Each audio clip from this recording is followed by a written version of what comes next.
Eleanor Mill, also known as Melibertine, is a realist artist who loves to travel and to portray her favorite locations through her art. Though realistic, Melibertine brings plenty of emotion and creative solutions to her breathtaking plein-air work. She and I got together, and the result was a full-on rant on the point of art in today's lives. You can find more of Eleanor's work on Instagram with the handle Melibertine, but for now, please join us as we discuss different ways to approach plein air painting, how to bring life into your landscape drawings, and a full on rant on why art is essential and irreplaceable on today's world. Want to be part of the show? Then send in your questions or topics you'd like to see covered to our email at hello@etralab.com. If you send us an audio recording, we might include it in the episode. Hi, I'm Ânia, and this is Make More Art, a podcast by Etra, meant to inspire you to keep on creating.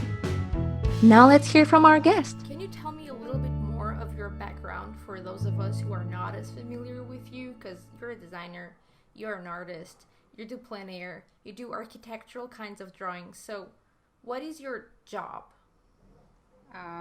My general job, I'm artist. I'm graphic artist and watercolorist. I work in realism mostly, and the central subject of all my work is cityscape. Maybe because I learned 3 years in secondary art school like an architect. Maybe after that I prefer more cityscapes, but not only because of that. It's my real inspirational point because each city has their own history, their portrait, and it's a center of culture where many different people, artists, musicians, engineers, and other in one place, and it's really the main point of our civilization. So you're a lover of culture and history. Yes. Do you have any specific city that you love the most? Maybe two really different cities. It's Rome and New York. Have you been there drawing them? Yes. So that's fine. I'm totally relaxed in those cities, but I don't understand for me why, because it's really different. Asian Rome and new highest New York, new civilization, new world. Yeah, that's very interesting that you say that. I wonder, maybe it's because they're both some sort of part of you. I mean, you Maybe. love, yeah, because you love history and culture, and well, Rome and Italy has so much of it that it does make a lot of sense for you to love it. And then New York is like this new, modern, contemporary approach to the new culture that we're living in. So maybe, I don't know, just coming up with this out of the air. I think so. Because it's two of these in New York and Rome. It's both of them are the centers, really Yeah, centers of true. A our. lot of people, a lot of emotion, a lot of life. That does make sense. That does make sense. So why did you? Okay, how did you? So you work for yourself, right? You're not working for another company. You do that. Yes. You created your job. How did that happen? Mm, I have no idea how to explain, because I I work at like graphic designer for a while, maybe 5 or 6 years. I still work on it, but only for the close friends. Okay. And I just can do not to do it. I to draw, and it's my life. Yeah. I can't without it. Yeah, you cannot. Yeah, I totally relate with that. I did study graphic design as well when I was in college. And it's okay. I mean, sometimes I do a little bit of graphic design. Again, just like you, if I have this friend who has this hairdresser in town. He's my favorite hairdresser, and he needed some graphic design done, and I did that for him. And it's fine when it's people I know and I know what they like. But as a day job, it's not something I love. While art making, yeah, I cannot live without that either. So you studied graphic design and architecture, is that it? Both? Yes, but architecture, it's not full education. Actually, I have a full-fledged education, art education. I mean, it took 12 years, and children's school, secondary art school, and university. But secondary art school, it's difficult to explain because it's not usual. You continue study school, Okay. but also you start improve your professional skills, and I educated architect skills. Mm-hmm. Uh, it's 3 years before university. Oh, yeah. It's something between school and university. Okay. It's not typical place for Russia, and I think for maybe all the world, because it's very famous. Actually, it's very famous school. It's a part of Academy of Fine Art. Okay. So, what age do you guys go to university there? Um, I guess in 18. Okay, so just making maybe it's the same in Portugal. So, you said so you have the kindergarten, the middle school if I'm not mistaken, because I'm trying to remember the American system and my system because I'm in Portugal. So, we have middle school until we're 14, then 15, 16, 17 that's high school. And over here, we can choose the field of arts. Is that the same for you? Um, Generally not, because uh, uh, we have school education 10 years, Uh-huh. and I guess in 17 you finish school and go to the university, and you can choose something more than school. But in our very special place, I go to this uh, secondary art school when I was 15, Mm-hmm. and 3 years Okay. I was there. Okay, so it's the same. You and I are the same. Yeah. Between 15 and age 17, I was 18. 15, 16, 17, yeah. I was also studying arts, and then I went to college. I went for graphic design, and you had art education then. So when you went to university, was full art on or was graphic design? Sorry, just making that clear. Um, it was graphic design in university, but I still work on all points of arts, of course, and Good. I was a really very active student, many exhibitions, show and other, and so, Wow. Okay. So you never left art ever. yes. Wonderful. I left art when I went to university. I barely drew. Well, that's why it took me so long to get back to art, but not you. So, you studied graphic design, you finish university. What do you do afterwards? I worked like a designer, and also I work on my art life, creative life. Were you already working as a were you already doing these cuz I know cuz you do plein air watercolor Yes. and you do very realistic pencil drawing, like the image you have on your background. If you're listening to this on YouTube, you can see the beautiful art piece that Eleanor has on the back. It's not a it was the first thing I asked when we started the interview if that was a fake background, but no, it's her art actually on the wall behind her. By the way, are you in your office or your home? No, it's my private territory. My goodness, this is beautiful. Okay, so I can see how you bring your architectural work to your plein air watercolor paintings because it's your thing.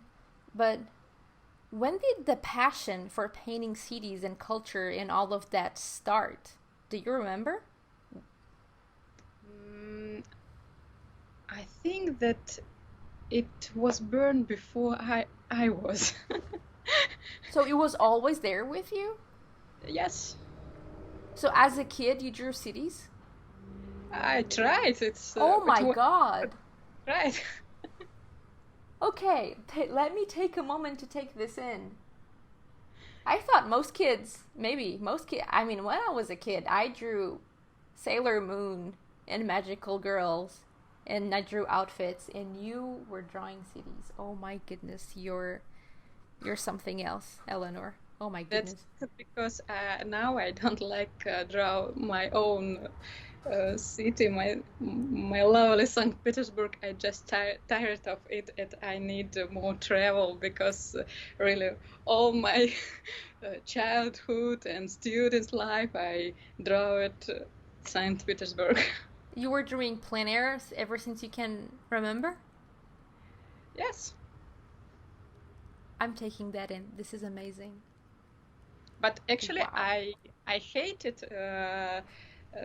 this kind of work before when I was in child school, when I was student. Mm-hmm. I didn't understand why I need to sit on the street with wind, sun, insects around me. I really hated it. But when I start my own creative Mm-hmm. path way, and I understood why we really need it, because there's only one way when you can catch all your emotion, all your impression on it. Because when I was a child, I prefer use the photos. Uh-huh. Oh, it's okay.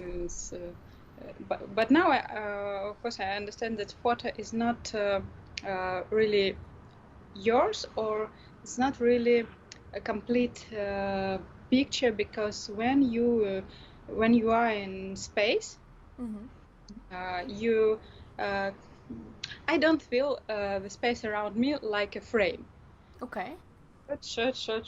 I see all together this big common picture, and only sketching plein air can get it. And So when you're sketching, it's like you don't see interesting. So when I'm sketching, okay, I'm very interested in getting your thoughts about this. So when I'm out sketching plein air, I try to look for a good composition or a good subject. And when I find the subject, let's say that I find this restaurant and the tables and the way the restaurant is set up on the outside is beautiful, so I want to draw that. So I find a seat where the view is, good, and then I actually grab my phone and I try to take a picture just to make sure like that the rectangular composition is working, and I just take a picture and save it for later, and then I start drawing that scene that is in front of me. Is that not the same for you? So you're like aware of all your surroundings at the same time? How does that work in your brain? yeah, for me it's different because I try. So how to explain? Um, the sketch doesn't pretend to detail. Yes, I also do the photo for this, but the sketch retains the composition concept more than photo can do it. Of course, yes. And this is maybe the first information of reality in my prism, my outer's view. It's really more important than photo, because you catch concrete detail, uh, you can recover the mood. What did you feel when you walk it on it? Oh, I Then see back, what you're. I Yeah. take my sketch and my photos, and from all of this, I rebuild this image. So for you, it's not just about the place as in a physical concept. It's all about the sensations, the sounds, the smells, all the feelings, everything surrounding that Yeah, specific moment in time. yeah, exactly. Like a 5D experience. Yes, And that's why, so that is why your pieces feel like I'm inside of them when I see them. I hope so. Yeah, it is. Truly, I'm not. Huh. Ah, good. What can you share with us that we can take out in the fields when we go painting and try to capture this 5D experience? I'm calling it 5D experience Plein-Air now. It's like I came up with all of this title thanks to you. So yeah, give us tips. What is hard? What struggles have you faced? How did you overcome those struggles? Tell me all of that. Um, Maybe I have some few words before. I think you know this strange feeling when you go for one beautiful place for Mm-hmm. holiday, for example, and you took a lot of photo. Mm-hmm. When you return, your friends or your mom can, oh, how it was, and you, oh, it was so beautiful, great, awesome. Can you can you share with us it? Yes, yes, of course. You take your phone, yeah. Yeah. This, maybe the color wasn't like this, it was too dark. Maybe next, no, the photo can't catch it. But you can imagine it. It's Yeah, yeah, you have to tell a story because the images cannot make the yeah. story justice, so you have to come up with, yeah. And when I am in this place, in my sketch, I try to catch uh, those uh, details, those feelings that Mm-hmm. photo can. The color, oh, it's so bright, and I can do it. I use hyperbola to do it more bright, more color, Mm-hmm. for example. And I think it's like this. Yeah, okay, pushing the colors in. Okay, that does make sense. That does, because it's interesting. Like, yeah, it's like, I don't know. Okay, this is odd. I come up with weird things in my head. So when when you see something and you're experiencing it, right? The feelings make it so much more vivid and alive. So I think that's Yes. a little bit of what you were saying. I'm kind of paraphrasing you. And it makes it so much more special. And when you see it back in one photo, depending on the quality of the image, on the angle that you took the picture, it doesn't look quite as magical as you remember it. And that is, like, I completely agree with that, because I remember this one time when I was a kid. I used to spend my summer, like, it felt like the whole summer, but I was like 8. It was 1 week or 2, but for me it was the whole summer. I spent the summer in this little beach house with my mom and my grandmother, and I had like this tiny little poodle. And I don't know if you've ever seen this, but there's this phenomenon. I only saw it in person once. It was that night. My mom came, she woke me up, and I'm glad she did, to go out to the seashore. And all of this, what's the name in English? All of these, like, sea limes, like sea leaves and stuff, were on the sand, and it was like so thick when you stepped on it, for some scientific phenomenon that I cannot explain. Every time you stepped on the leaves, the place that you stepped would light up like it was on fire.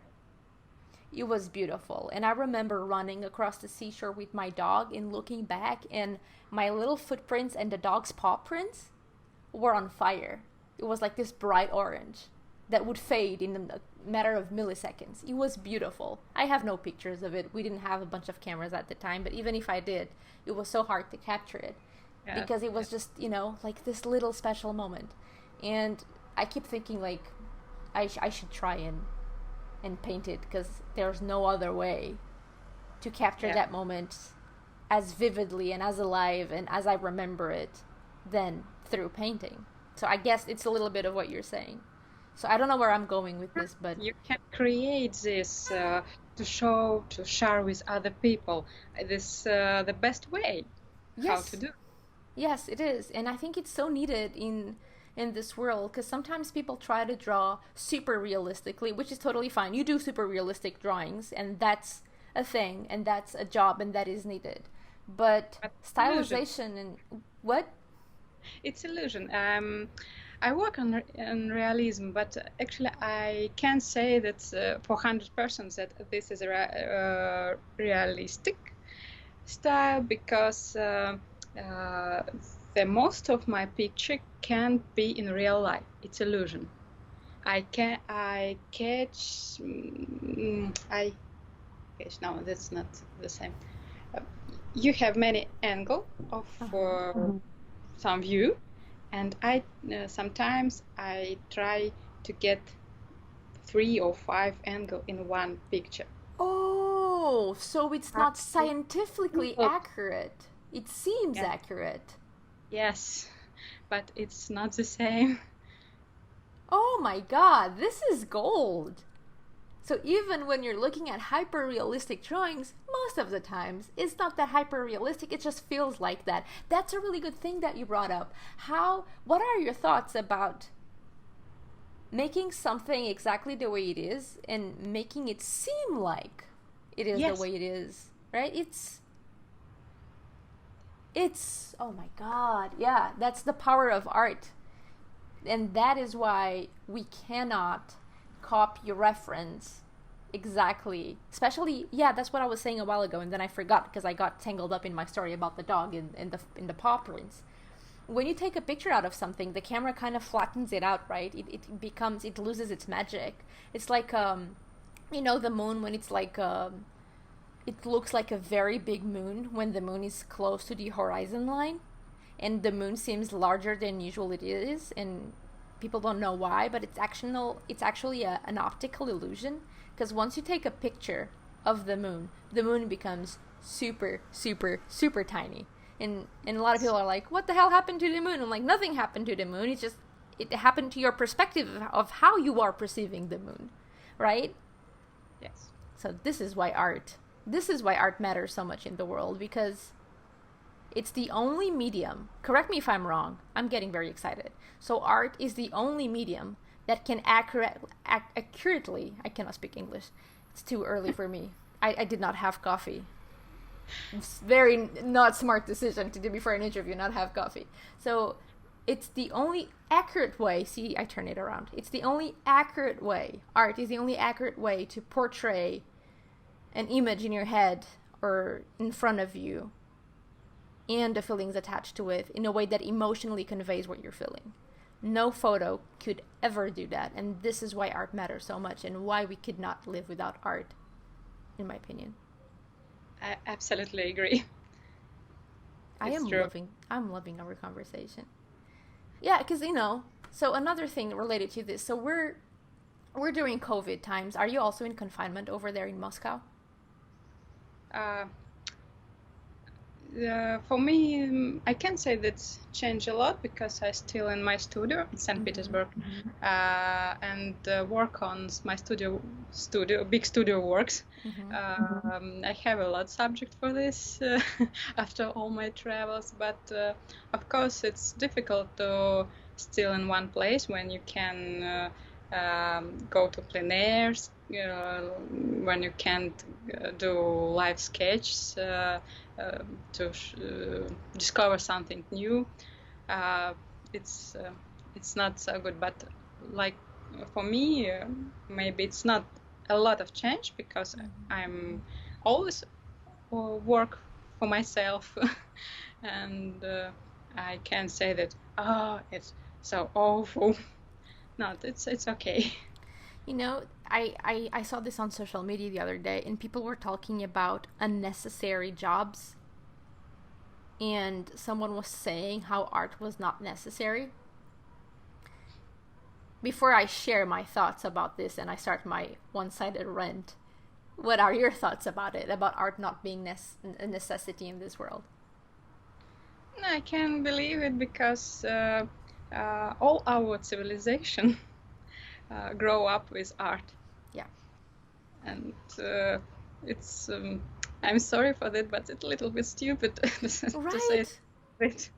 Right? Because I'm like, whoever wrote this, you're confined in your home and you're thanking the maker every single day for having Netflix or some sort of other streaming service. I mean, who do people think that come up with the best TV shows? And I'm not just talking about animation, even live action. It needs storyboarding, it needs planning, it needs creatives to write, the scripts. There's a lot of art going on to do a single show. And how could anyone use Facebook to complain about art not being necessary without having some artist, some designer, some graphic person doing doing the front end for Facebook, doing all the design. All things around us, our smartphones or our clothes, absolutely all things, it's a product of art. Yeah, and we just take it for granted. We don't even realize how ingrained it is in our cultures and daily lives. And then people just say it's not necessary, and that makes me want to laugh, because it's like, dude, art is what is making you enjoy life as is, and what is keeping you somewhat sane. Because art is, because you have physical needs, dude. I'm sorry, Eleanor, I can go on rants about this forever. Because we have physical needs. We have food. We have water. We have emotional needs that are as important as physical needs, because if you're taken care of physically but emotionally you're not, then you're a mess. And that has been so apparent with the confinement, because people are not able to be with people, and we are social animals. Humans are social animals. We need other people. Yes. And art is an emotional need, in my opinion. You need the distraction. You need it in order to be emotionally healthy. I mean, I don't know. I'm just going on rants here. No, I agree. It's true, because that's why we are people. We are people because of art. Boom. Go ahead. Oh, I'm finished. No, you said all our. You were about to say something very epic. All our life is art. We spend all our time with it, and you said many reasons about it, and it's true. Yeah. Thank you, creators of all around the world, for making the world a little bit more special with your creations. And this is why people should not be ashamed of sharing their artwork. Yes. Because it's necessary. What are your thoughts about that? About artists not wanting to share their art because they think it's not good enough? I mean, it's part of the process, right? What do you think? For me, the fear of all of this, it's maybe most difficult in artistic life. Mm-hmm. Most difficult things, and it's my own experience. I also, some years ago, I couldn't do it, and I'm scared what people can say. But maybe it's most only thing that you need to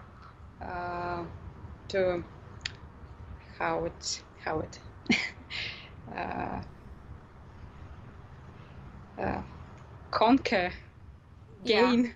Yeah. Overcome. Because when I know that young artists have a lot of fear about white board. Yeah, the face of the white page, like conquering the white canvas. Yeah. Actually, it's you can. I'm sure that you can draw really better than when you do it with the fear inside you. So drawing with no fear, it's better than. Is that what you're saying? Okay, so just let go of the fear. I get. How easy? No. So it's not easy. It's a real problem for the art. I agree, because it's like we are our worst judges, I think. We keep thinking that okay, I'm talking about myself, but so many artists have expressed the same feeling, because I think it's safe to speak for almost every artist when I say that we are so afraid someone is gonna judge us and our art, like it's attached to our worth as a person. But the only person doing that is ourselves. Yeah. Um, uh, I think we need to understand that our art can be good for all people in the world. Mm-hmm. Of course, a lot of people who like it and who don't. Mm-hmm. It, it's okay. You just need uh, to understand it. Mm-hmm. And after that, feel free to share what you do with other people, because it can also help them to start something new, uh, share your emotion, your spirit. This And is so true. I'm sure that each artist need to try. Feel free about it. Yeah, I agree with you. You know what? Okay, two things. One, when was the last time, or do you remember any time where you saw something and made you want to do something positive, like create more or go ahead, reach out to someone? Do you remember? Because I remember seeing this piece of art by Pascal Campion, and it was about reconnecting with people that you haven't talked to in a while. And I immediately reached out to a couple of friends that I had not talked to in ages, and it really helped me connect with them. And I'm glad that I had seen that piece of art, because it really helped me out and those friends of mine that we haven't talked to since forever. So yeah, so someone's piece, and it happened to be Pascal, and his work is super famous, and he's a great human being. I've had the pleasure of meeting him in person. He's great, and I'm glad for that one piece of art. But it just one piece that came up to my head. Other pieces from a bunch of other artists have helped me out in many, many ways. So I'm wondering, do you have any story? Do you remember a time where someone's art made you do something positive? Um, I don't know, maybe one of my teacher uh, can it's difficult to explain, but he give me this feeling of freedom Mm-hmm. when because usually in Russia we have some specific in art education. You work with some big artist, Mm-hmm. and he try to uh, uh, you can't feel free when you do something because you do it with this big guy, Mm-hmm.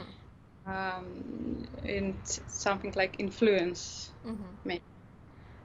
But I was lucky, and my big guy, my big Like teacher, mentor, right? yes, he wasn't like all the most of Russian mentors. He every time he tried to explain, you need to feel like you only your mind. You need to open this, and it wasn't one moment.